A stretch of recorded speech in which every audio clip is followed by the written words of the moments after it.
poste, je peux vous le rendre, Seigneur, Seigneur, car avec les soldats, oui, les toreros peuvent s'entendre, pour plaisir, ils ont les combats. Le cirque est plein ce jour de fête, le cirque est plein d'automates. Le spectateur est dans la tête, le spectateur c'est un peu à fracasse.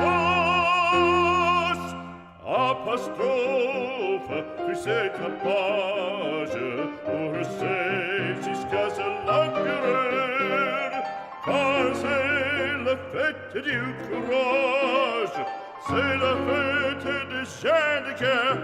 Allons, en garde, allons, allons, toréador, en garde, toréador, toréador.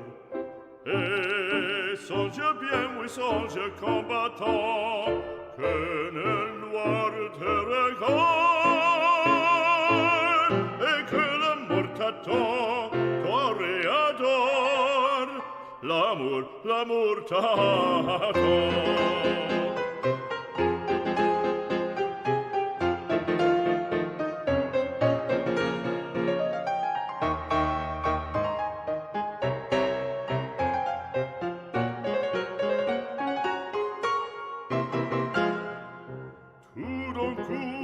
On fait silence, à qu'à se passe-t-il? Plus de cristalles, le taureau se lance en bandissant auditorie. Il s'élance, il entre frappe, en chevelure, entraînant en pique d'or. Ah, bravo taureau!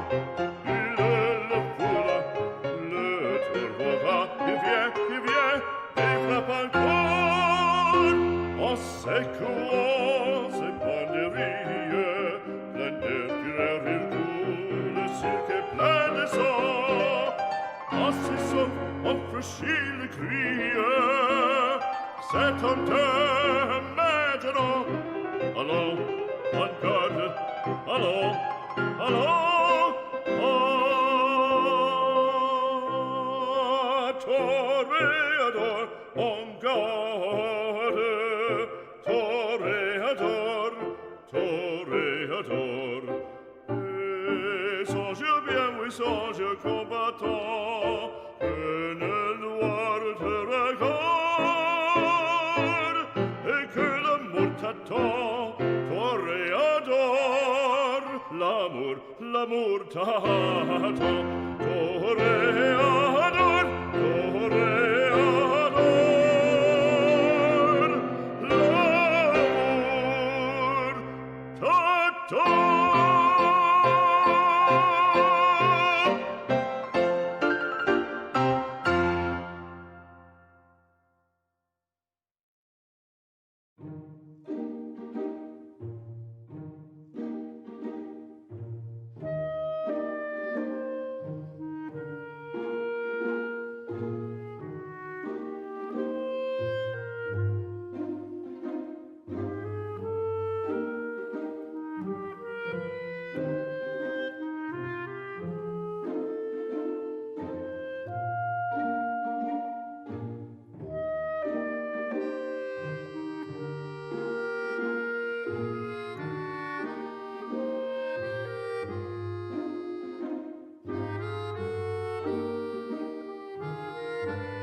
안녕하세요.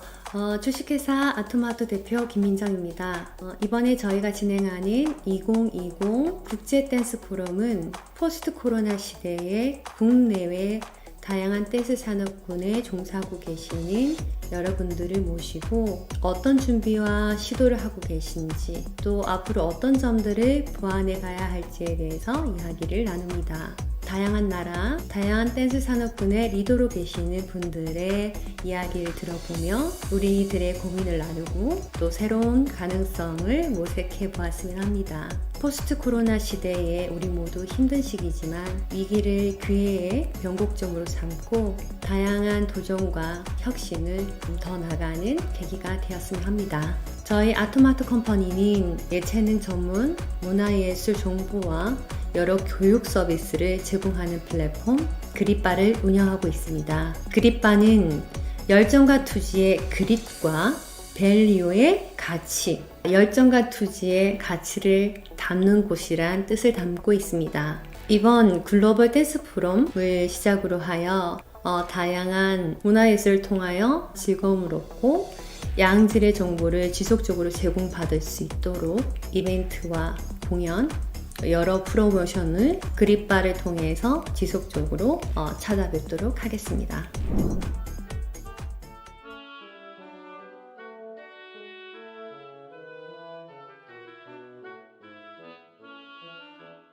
My name is Richard Gleave. I'm a professional dancer who's danced for many, many years. I retired from competing quite a few years ago now, and I enjoy teaching and judging, not only in London but also throughout the world. So my name is Anne Gleave. I retired in 1994, and I enjoy teaching, lecturing, adjudicating, as Richard said, not only in the United Kingdom but throughout the world. Well, dance in England and the UK has always been popular, and ballroom dancing has been around in this country since about 1920, 1925, something like that. And it's been developed over many, many years, and has had a big influence on the culture of the English people. At the moment, every week is a very famous dance program called Strictly Come Dancing. I think it is it Strictly Come Dancing? Strictly Come Dancing. Yeah. And it's the most popular program at the moment on TV. So that will give you an idea how popular dancing really is in the UK. Very, very, very popular. Yeah. And actually that program goes on throughout the world. So Strictly Come Dancing is something that has clearly affected people, and when they watch it on the television, it does actually generate a sense of freedom of spirit and so on. And of course, people love to watch dancing. So this program that we have in the United Kingdom, that was the flagship event, has now been sold, I believe, throughout the world. But that's just really sort of the tip of the iceberg of the history of dancing, because as Richard said, ballroom dancing really commenced in the 20s, and that was the time of our pioneers. And at that time, the pioneers were highly educated people, and in England, certainly at that time, we had quite a strong sense of a class system. And the people the pioneers of ballroom dancing were really from the higher classes of the United Kingdom, and they were highly educated, and they were able to lay down the first ballroom dancing technique. And I believe that there were 4 people involved in the original technique and the writing of it. They were very educated people. But it actually started in restaurants in London, ballroom dancing, and the music from America came over, what would they call jazz, and they loved the music, these people who were dining. And in those days, the men would wear tail suits and the ladies beautiful silk dresses. And they thought, that's lovely music, what shall we do? Well, why don't we dance? So they got up together and danced. They had, in Foxtrot, 2 steps, what we call today the feather step and the 3-step. And they would do that all the way around. And gradually more and more people picked that up and they wanted to dance. And from that, as Anne said, some very, very intelligent, highly educated people became professionals. And one in particular, Josephine Bradley, was right there at the beginning, and she was very much involved in developing the techniques early on. Other people as well, which we'll mention probably as we speak today. But and from that it developed 1920s, 30s, 40s, etc. up until today. The dancing changed, of course, styles changed and attitudes changed to competitions. Competitions developed, and in England it seems to me that everything we do must be a competition. So if you play football, it's got to be a competition. That developed into the football leagues. It's now worldwide. Cricket was the same thing. It started out as a pastime, but now it's a big competition thing worldwide again. And the same with dancing. It gradually grew from this small circle of people in the centre of London, became very popular. Some of them turned professional. They became very famous teachers. They wrote techniques that became very accepted. Alex Moore was a very well-known name. He wrote one of the very first techniques and put it together. And it's developed tremendously from that beginning. And of course, you know, life, as they say, life imitates art. And, you know, it's amazing how the development and the evolution of ballroom dancing has run in parallel with social and economic changes in our country. So, you know, if you go back to the 1920s and 30s when ballroom dancing was in its, you know, embryonic stage, we'll say, you know, the whole spirit of dancing at that time was about elegance, sophistication. And, you know, as I say, that the wealthy upper classes really were the main people at that time who were involved in ballroom dancing. If you then go to the war period, 1940s and 1950s, particularly the post-war era, that then changed. There was a whole new region of dancers that came into ballroom dancing then, because, you know, it was post-war. People were obviously, it was a time of depression, and ballroom dancing became a very, very popular pastime post-war. And what developed from that at that same time, which is a very good point, people wanted to go out and dance. After the war, they couldn't. During the war, they couldn't do anything. So dancing became very, very popular. They could meet people. Very little TV in those days. And they would go to the Palais de Danse, they were called, these big ballrooms. And there are quite a few in London. Hammersmith Palais was very famous. Locarno, Streatham, other ones that were equally famous. And so they would get there, thousands of people dancing every week. I used to go on a Tuesday and there'd be something like 1,000 people dancing just for fun, just for practice. And as the sort of the English thinking is, oh, let's make this a competition. And that gradually developed into competitive dancing. You know, just coming back to that you know, the chronological order. So, you know, going to the 1960s and 70s, of course, there was a big revolution, I should say, in the 1960s, you know, social revolution particularly.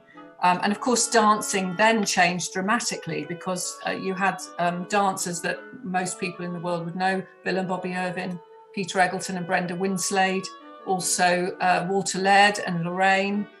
You know, this was a revolutionary time in dancing, and women at that time became so much more liberated, we'll say. So that therefore changed the essence of dancing.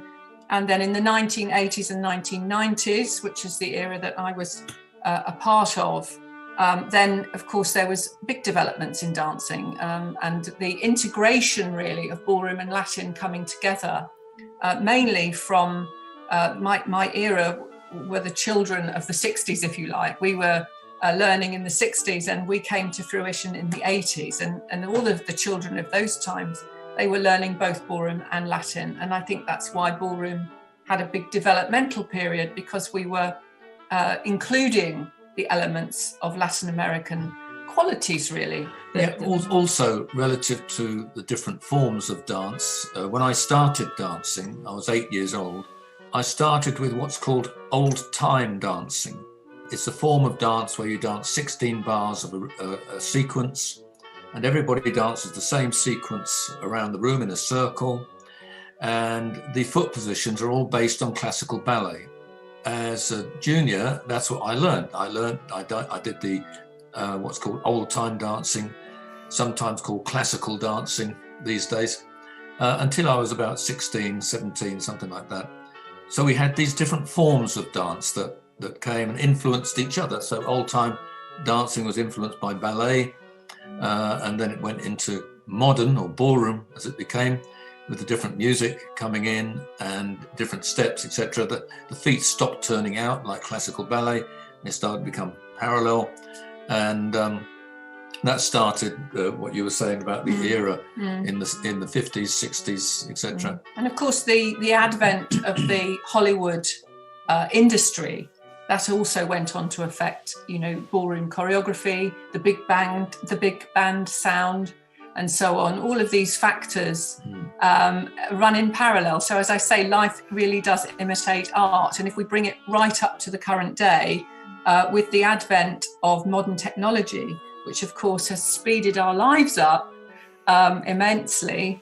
If you think about choreography and dancing in general today, we have energy, we have speed, and we have a whole new world to deal with. And very often, you can have a partnership where one part of the partnership is living in one country and one part in another. So it's really, I suppose, learning on the go.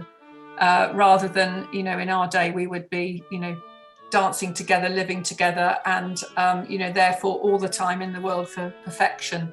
So I think things have certainly changed. There's a rapid learning process, and that has gone on to affect, the dancing that we see today. So that's my point, really, that in the evolution of dance, certainly life imitates art.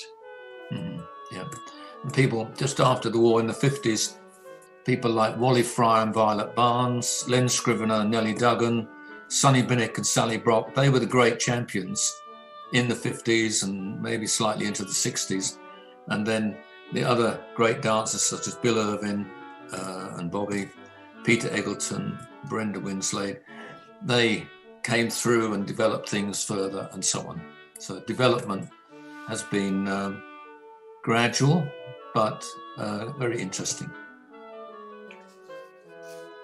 Okay, looks like I'm going first. Right. I would say, first and foremost, enjoy every moment of your dancing.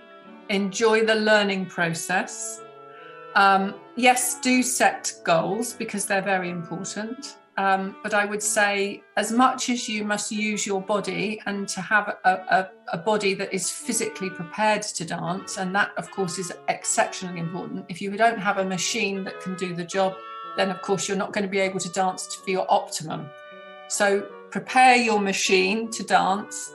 And I would also say, use your intelligence. So learn how you learn best. It could be through your visual learning, it could be through your intelligence of reasoning, it could be through your ear, through your sight, it could be through many things. But understand how you learn best, use your intelligence, and forget results, really. If you have a bad result, move forward, don't look back, just look forward, and love every moment. That would be my advice. Because your competing life is very short, actually. It's gone within the blink of an eye. So enjoy every moment. I would say again, I'll come back to what I said earlier, the love of dance, the feeling of dance is what really attracted me and kept me going. Of course, did I want to win? Yes, I did want to win. But that was not in my control. That control is in the judges, and I just hoped to try and dance as best I could. And that's my advice to everybody. Really study dancing, enjoy it, and get a good partner.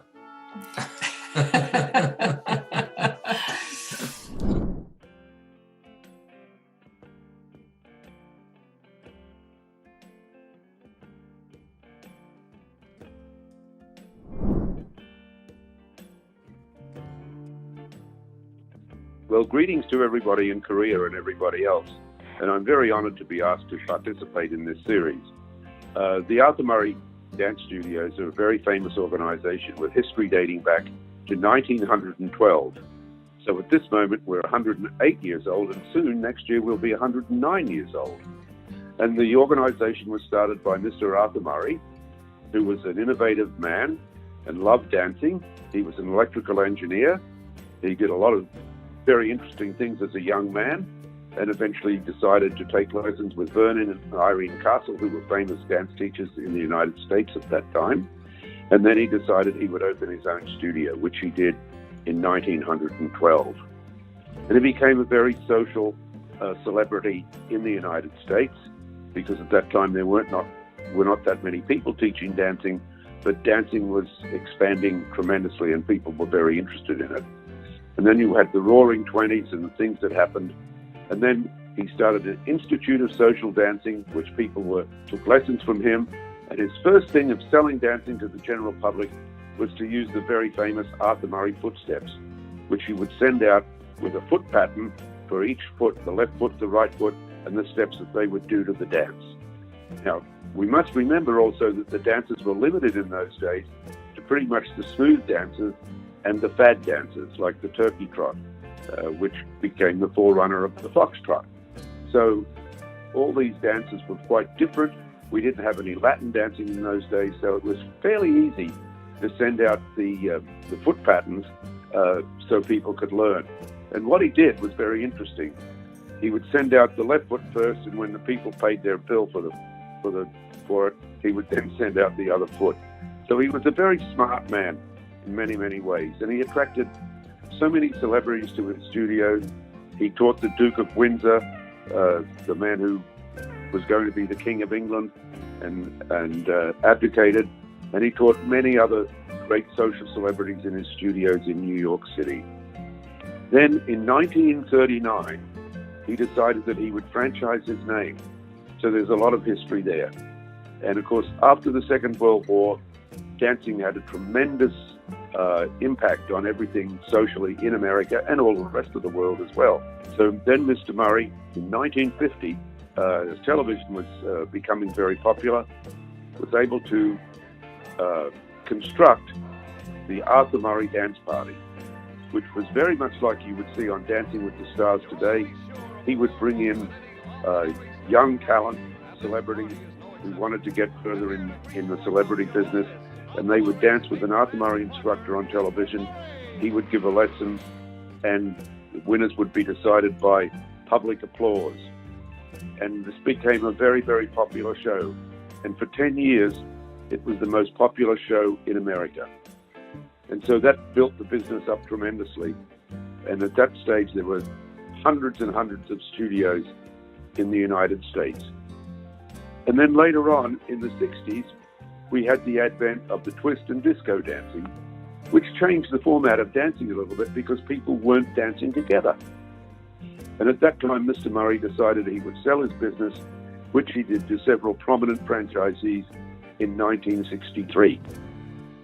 So they took over the company and they revitalized social dancing, putting people dancing together again, which was a marvelous thing that they did.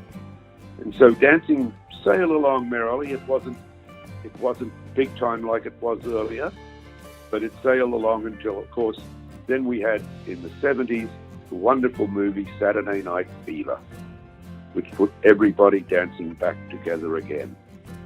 So the Arthur Murray Studios were able to capitalize on these things that happened in movies, and there's been so many stories about the movies and the Arthur Murray's connections with them. And then later on, we had Dirty Dancing, which was also a typical Arthur Murray story of an Arthur Murray instructor going up into the Catskills to teach. And so we've had these wonderful connections with movies and films all through the years.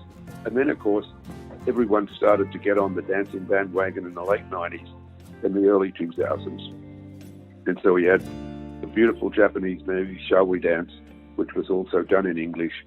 And there were a lot of movies about dancing, which brought dancing back to the general public to a great deal. And then, of course, in 2005, we had the phenomena of Dancing with the Stars. And Dancing with the Stars, which was the spin-off of Strictly Come Dancing in the UK, became so popular in the United States, and people were flocking to the studios again. So there's a very interesting story about that, actually. The genre that comes from, which was an Australian movie called Strictly Ballroom, was all about a man who was a teacher at Arthur Murray's in the Sydney studio in New South Wales, Australia, a gentleman called Keith Bain. And he taught for many years in that studio, and later on he became a lifestyle coach, and he taught many very famous people. Many movie stars have taken lessons at Arthur Murray. Some didn't want to say their names, but Jane Fonda comes to mind, and many other people like her. And Pierce Brosnan was taking lessons for a long time in the Arthur Murray studio in Beverly Hills. So we've now grown from probably down to 170 studios in the 90s to now 278 studios as of today. And I'm very proud about what we've done.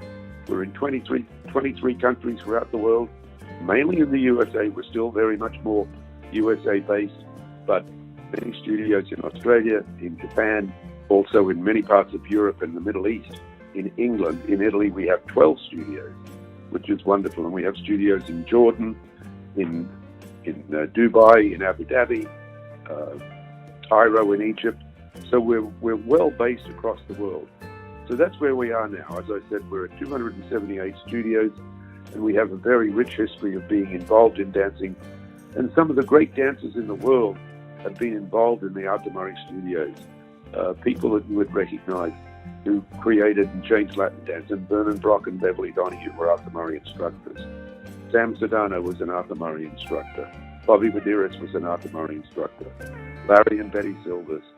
So many of these people have had great impact on dancing over the years. First got their training in the Arthur Murray organization, and we're very, very proud of that. But I would say, without any doubt, we're the world leaders, and that's something that we should be always careful of. We want to always send the right example to everybody and make sure that we do the very best for dancing and for all people involved in it. Well, it's been very interesting what's happened, actually, because, as you know, the pandemic hit the United States and most of the rest of the world after China in late January and early February. And we were locked down in the United States from March, generally for about 4 months in most places, but still in some states, we're still locked down. So many of the studios have been only open sporadically over the last 10 or 11 months, but they've all learned to teach virtually. We've only lost a couple of studios that had to go out of business, unfortunately, but we've also gained some studios because there's some studios open. At the end of last year, we had 280 studios, and as of today, we have 277. So the studio owners have adapted greatly to this change, and they were able to get people to come in and virtually, and now it's changing again as people are getting back. And even though business has suffered as a great consequence because of being closed for so long, I think we're on a good path to recovery. So I worry about competition dancing all over the world because we won't be able to really get back to top flight level of competitions until we can all take the vaccine. But that's also changing. So that would be my position there. Hopefully the vaccine will change everything.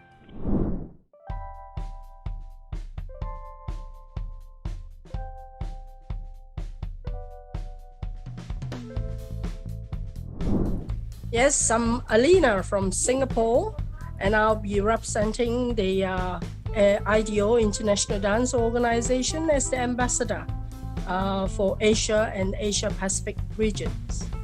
IDO is called International Dance Organization, and it was founded in Italy 20 years ago by Mr. Moreno Polideri.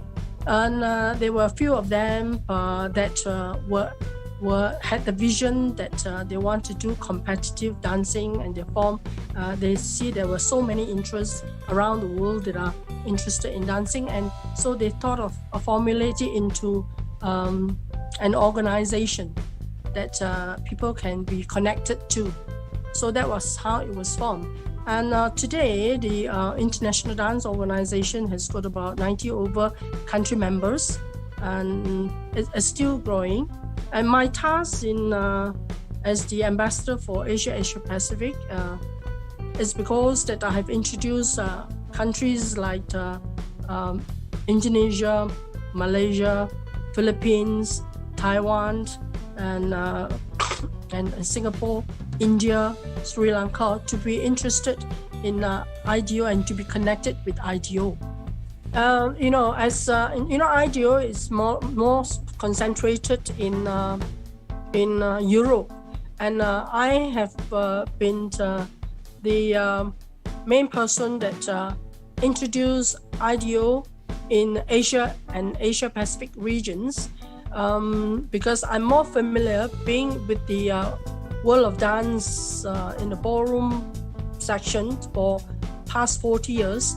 I thought it would be a good idea to bridge the many different dance genres that the IDO offers into our ballroom world, because dancing is not just about ballroom and Latin. There are so many types of dances and different dance genres that you can exchange, So I thought it would be a great idea to introduce to Asia, and so that's why the president, the current president, Mr. Michael Wundt, came to Singapore and visited me, and we had a chat, and we explore the opportunities. So I, being familiar with the Asia and Asia Pacific region, being the vice president of Asia Pacific for many years, and I'm very familiar with my traveling around Asia Pacific regions, and I have many contacts. So I thought it would be a wonderful opportunity to bridge IDO in Asia and Asia Pacific. So having introduced this Asia and Asia Pacific region IDO, I managed to introduce to countries like Philippines, Jakarta, Taiwan. Korea was already a part of it, and then later part I had Malaysia also entered into this IDO, and now we see a growing interest of countries that are interested in IDO. The reason why is, as I mentioned, there are so many different types of dances that are involved. That is why they are divided into different departments.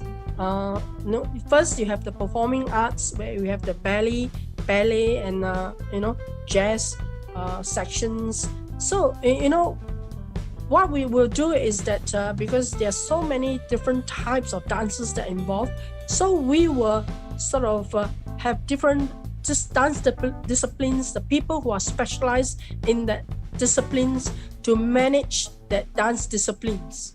So in other words, we have the ballet experts to manage the ballet section, and we have the jazz experts to manage the jazz, and even the belly dancing, and now even the IDO has got a Latin solo, which is very common because most of the ladies are always without partner.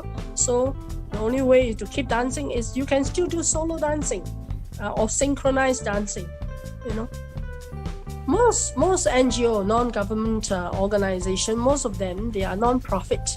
So, but what they do is they have membership fees, and with the membership fees, they create programs to support the dancers.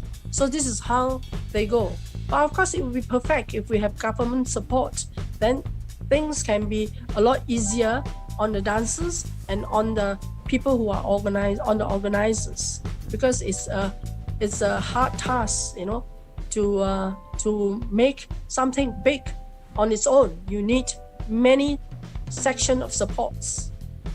So every supports come in very useful and helpful, and also it will propel dance to greater heights.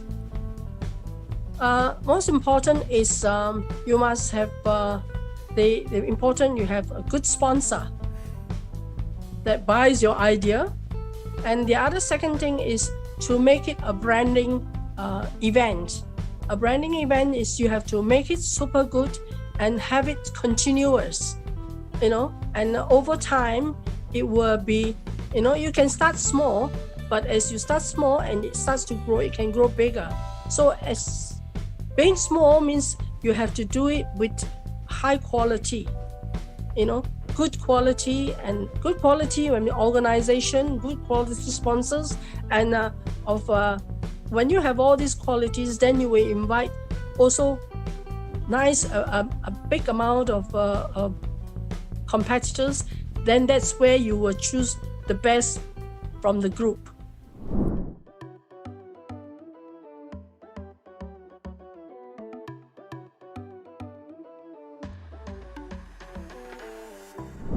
Hello, I am Caterina Argenton, coming from Italy.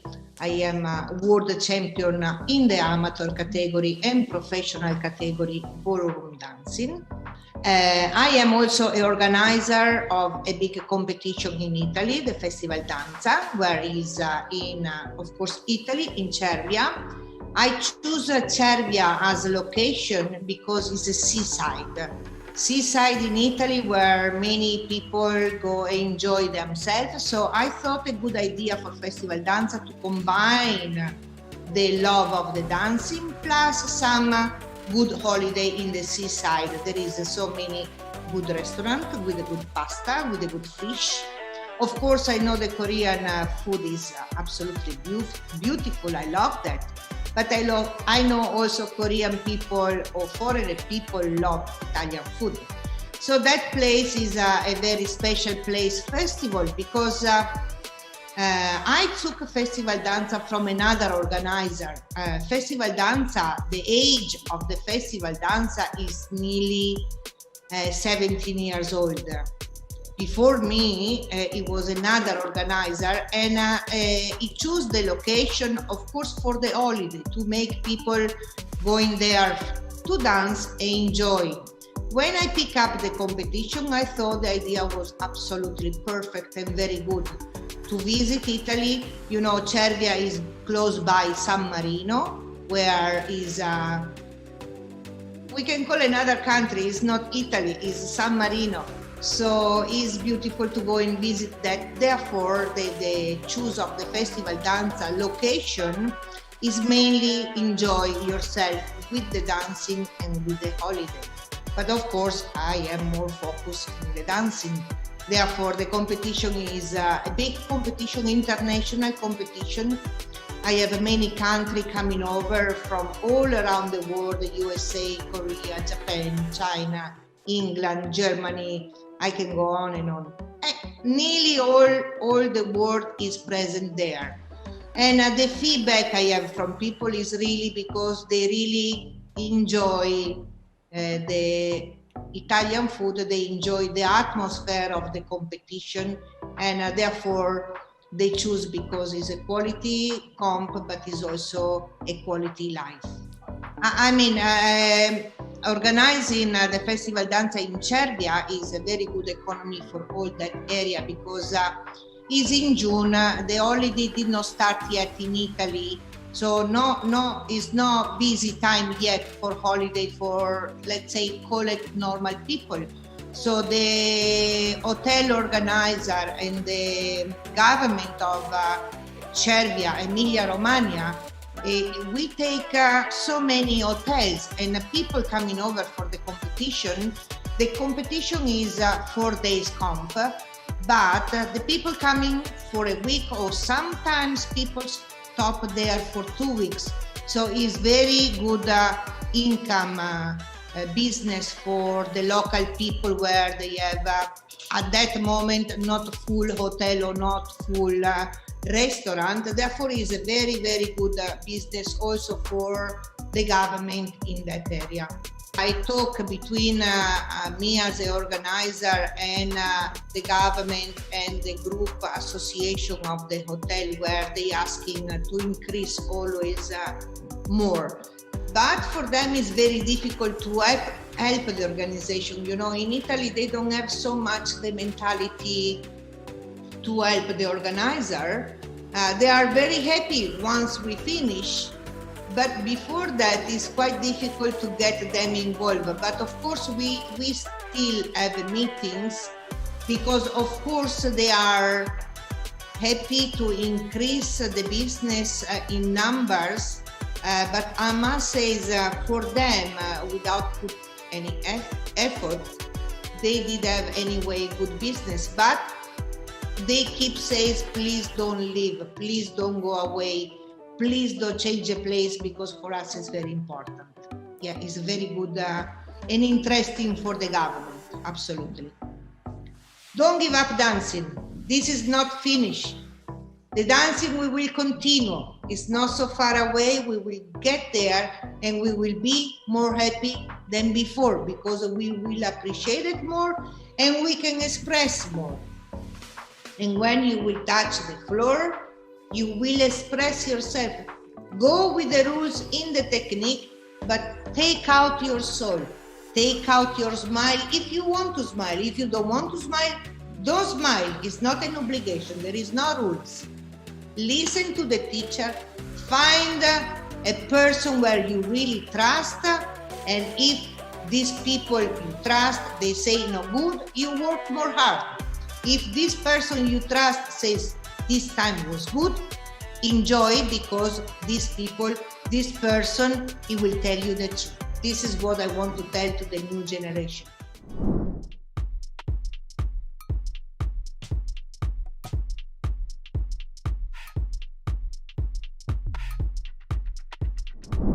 はじめまして、WDC のゆうきと言います。僕は日本でダンスの活動を約30年ほどやっていまして、そのダンスの活動の中にダンススタジオの経営、あとはダンスイベントの運営、あとはアーティストのステージングなどを主に仕事としてやっています。で僕自身もダンスを踊っていて、今年で33年ぐらい、ダンスを踊っています。ストリートダンスのオンライン化については、もうすでに我々ちょっと取り組んでいて、つい2ヶ月ほど前にも、WDC というイベントをオンラインで開催しました。そうですね、オンライン化についてはすごく前向きで、我々もすごく取り組んでいて、ただ従来通りのダンスイベントを、オンラインに載せて配信するっていうことだけではなく、これからのテクノロジー、いわゆるオンラインにしかできないような、そのオフラインでは体感できないような何か感動を与えられるような、サービスに仕上げていきたいなというふうに、我々は思っています。そうですね、オンラインについては、これからどんどん今回、オンラインやったサービスに関しては日本国内だけで、基本的にその配信するような形をとっていってたんですけど、これからはやっぱり、このよりオンライン市場も国際化していきたいなというふうに思っていて、ただそのオンラインにするにはやっぱりちょっと言語の壁、あとはその国境の壁、我々が配信するこの信号が国によっては届かないというようなことがやっぱ起きてしまうので、そういうストレスを少しでもなくして全世界のダンスユーザーが簡単にアクセスできるような、コンペティションに仕上げていきたい。で、さらに言うと、我々がやってる、ダンスコンペティションに全世界の人たちが気軽に参加できるような環境づくりというものができたらいいなというふうに、我々は思っています。で、そのためにやっぱりテクノロジーというものがすごく重要になってくるのかなというふうに思っています。WDC のビジョンに関してはそういう思いを持って、続けている感じです。そのオンライン上で一番、今回、ストレスがあったのはやはりそのネット環境、日本という国はまだまだその諸外国に比べてネットの環境が整ってないんですね。なのでやっぱり映像の乱れというものがすごく多くて、やはりその部分でまだ日本の環境としては整っていない状況なのかなというふうに思います。なので、これから多分 5G とか、そういう、環境が整ってくると、それに伴って、いろんなできることがどんどん、増えてくるので、多分可能性はそこの、ネット環境に対してちょっとやっぱりストレスを感じているので、そこさえクリアすれば、すべてのそのコンテンツを発信する人たちが、より良い、状況になっていくのじゃないかなっていうふうに僕は思ってます。まだ、先ほども話した通り、まだ我々はオンラインのコンテンツというのは2度ほどしか、開催していません。今まで、WDC というのは2000人、3000人入るような会場で、大きい会場で、やっていたんですけど、やっぱりこのコロナということもあって、無観客、お客さんを入れない状態でやるっていうことが、一番のテーマだったので、小さい会場で開催しました。それで、その会場から配信という形で、日本全国に向けて、開催した次第です。従来の大会と大きく違うことは、やはり予選もオンライン。今までは予選会場、我々が、日本で約12カ所ほど、予選大会を行っていたんですが、それもすべて、SNS 上で、ファイナルは、東京でやったんですが、それも小さい会場で、配信ということにテーマを置いて開催しました。通常であれば、その会場に2000人、約3000人ぐらいの人が入るんですけど、今回やってみて思ったのは、もうすごくちっちゃい会場だったんですけど、そこに配信を見てくれてた人たちが、やっぱそれ以上の視聴者がいたことにちょっとびっくりして、はい。なので、配信の可能性をすごく感じました、その時に。これからダンス、その状況がね、僕はその国によってね、その子どもたちのダンスに向き合う状況っていうのが僕はちょっとわからない、国によってわからないので、これが正しいことかどうかはわからないんですけど、ダンスをそのプロとして、自分の一生の仕事としてやるっていうことが、国によってはそれがすごく難しいかもしれない。だとしても、もしそこに自分が、それが大好きで、ね、本当にそれに一生懸命没頭したいという気持ちがあるんであれば、ためらうことなくその世界に飛び込んで、一生かけて人生かけてやっていっていいんじゃないかというふうに僕は思ってます。僕がそうしてきたように、必ずそこに何かしらの答えがあるはずなので、自分で自分を押さえつけることなく、ダメなんじゃないかとかっていう考えを持たず、自分の人生を自分でメイクしていけるような、そのダンスが好きなら、もしダンスが好きならですね、若い子がもしダンスが好きなんだったら、それに没頭してほしいなというふうに、いろんな親とか、いろんな友達から、いや、ダンスダメだよ、そんなことやったってダメだよって言われるかもしれないけど、もし自分が好きっていう気持ちが本物であれば、そんなことを気にせず没頭してほしいなというふうに思ってます。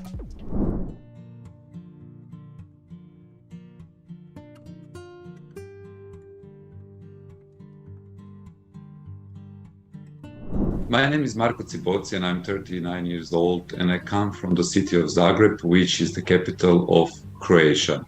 I'm in dance industry for more than 30 years, finishing elementary and ballet and jazz school of dance in Zagreb. Being amateur and professional competitor in Latin and ballroom dance, I have also been connected with a contemporary and exhibition style of dance. I have finished all my basic education, elementary and high school, as well as masters here in Zagreb, and I'm currently enrolling for the PhD study in London. Well, nowadays it is very important to provide certain activities that can actually help the dance industry in whole, as a teacher, performers, and not to even mention the event organizers itself. There is several reasons why I think it is very important in a pandemic to stay positive, to actually continue our line of work as such, because currently we cannot do what we have been doing in the last 30 years. And I also think it is very crucial for the mental and physical stability of each individual, and to maintain boost and desire for dancing from many of the dancers worldwide, because if they cannot go to the practices, if they cannot socialize between themselves, if they cannot fulfill their elementary psychological needs, then we have more serious problems along the way. Already now it will be 1 year since we are all more or less in the lockdown, and of course no social activities is allowed at that time. So I think it is very good for mental stability of each individual to be involved in a certain online competitions as such. If we mention different genres, of course, only one genre is just a big majority of the dancers itself. So it's very important that we as event organizers give opportunity to many dancers, not only, for example, in Latin and ballroom section, but as well in many other different sectors of dancing. So I'm looking at it as a very, very important role at this time. To be honest, I have to admit at the first, I didn't like the idea of online competition, because how you can actually replace the feeling of performing on the stage, where you have lighting, where you have people who is watching you, when you have a competition mode. All of these feelings is actually, it cannot be replaced through online system. So I have been invited to judge one of the online competition in August, and I have seen how many people actually enjoy themselves by doing online competition, because it's the way how they stay in dance industry. It's good for the community and it's very, very beneficial. And therefore we have decided to run the online event this year. And I have to say we have a lot of interest for it. Well, I believe there is no steps that people should follow. They should make their own step. And I also believe that everyone should follow their heart and passion. Their focus and dedication towards their goal will define them as a person. My favorite quote in life is actually, do not feel sorry for the things that you have done. You should be sorry for the things that you didn't do. And this is actually, of course, with a certain boundaries. And that this is actually the best recommendation what I could give to everyone.